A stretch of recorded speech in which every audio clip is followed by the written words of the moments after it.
네, 맞습니다. 대통령이 투기나 투자 목적의 비거주 1주택 장기보유 특별공제는 이상하다고 언급했습니다.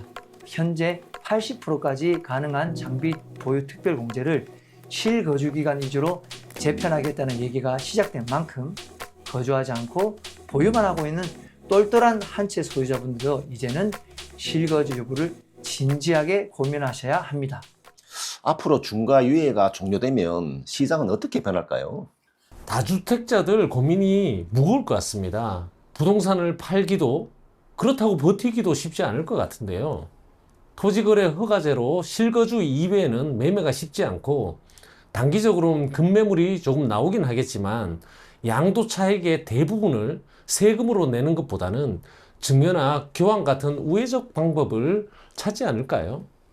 실제로 지난달 서울 내 집합 건물의 증여 건수가 1,000건이 넘으면서 3년 만에 최고치를 기록했다고 합니다. 세무사님, 증여로 주택을 처분할 때와 매매로 양도할 때 세금에 있어서 어느 것이 더 유리한가요? 네, 단순하게 우리 주머니에서 돈이 얼마나 나가는지로만 봐서 계산해 보면 앞서 본 케이스에서 20억 아파트를 증여할 경우 증여세는 6억 2천만 원 정도, 증여로 인한 취득세는 7,600만 원 정도 나옵니다. 합쳐도 7억 원 정도밖에 되지 않습니다. 한마디로 표현하면 수중자가 20억 주택을 가지게 되면 7억이 수중에서 나가게 되니까 실제 13억 정도가 남는 구조입니다. 자, 그럼 2주택자가 양도를 하는 경우 양도소득세는 6억 4천만 원이 나가게 되고 수중에 13억 6천만 원이 남게 됩니다. 이 금액을 다시 자녀에게 증여하면 3억 6천만 원 정도 증여세를 부담하므로 실제 20억 주택을 양도하면 부모와 자녀가 내는 세금 총합은 10억 정도가 됩니다. 증여시 부담하는 7억보다 3억 정도를 더 부담하기 때문에 앞으로 증여가 늘어날 것으로 예상됩니다. 다만 증여취득세율이 12.4%가 적용되는 예외가 있는데요. 증여자가 다주택자인 상태에서 공시가격 3억 이상인 조정대상 지역에 있는 주택을 증여하는 경우에는 취득세가 12.4%로 중과될 수 있다는 점은 주의해야 합니다.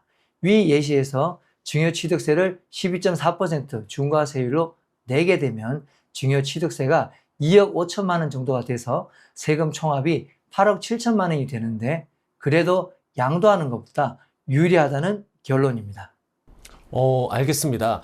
결국 시장은 증여와 같은 우회적 방법으로 주택을 처분하든가 아니면 끝까지 버티는 쪽으로 선택해서 매물 잠김 현상이 나타날 가능성이 클 것 같은데요.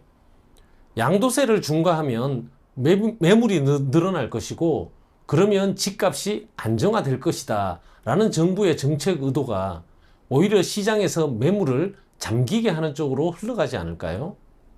예, 실제로 과거 문재인 정부에서 1차로 시행한 2018년 1월 다주택자 양도세 중과를 시행할 당시에 3월까지는 회피 거래가 급증하면서 역대 1, 4분기 최다 거래량을 기록하기로 했는데 4월부터는 거래가 급감하면서 2018년 4월 서울 주택 거래량이 전월 대비 절반가량으로 감소했었고 그 후에 급격한 거래 절벽이 오면서 집값이 걷잡을 수 없이 폭등했었거든요. 그 상승세를, 그 폭등한 집값을 잡겠다고 무수한 부동산 정책을 내놓았지만 그 상승세를 막는 데는 역부족이었던 그 전례가 반복되지 않을까 염려됩니다. 그렇습니다.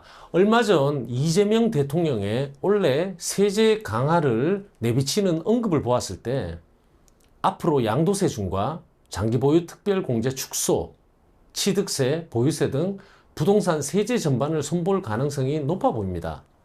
결국 실거주에 초점을 맞추고 고가주택 한 채로 수요가 쏠리면서 집값 상승기가 지속되고 주택을 당장 처분하기보다는 증여나 버티기를 할 이들이 많을 것으로 전망됩니다.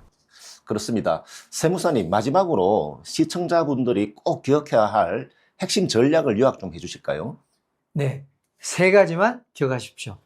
첫째, 5월 9일이 마지노선입니다. 더 이상 중과 유예는 없습니다.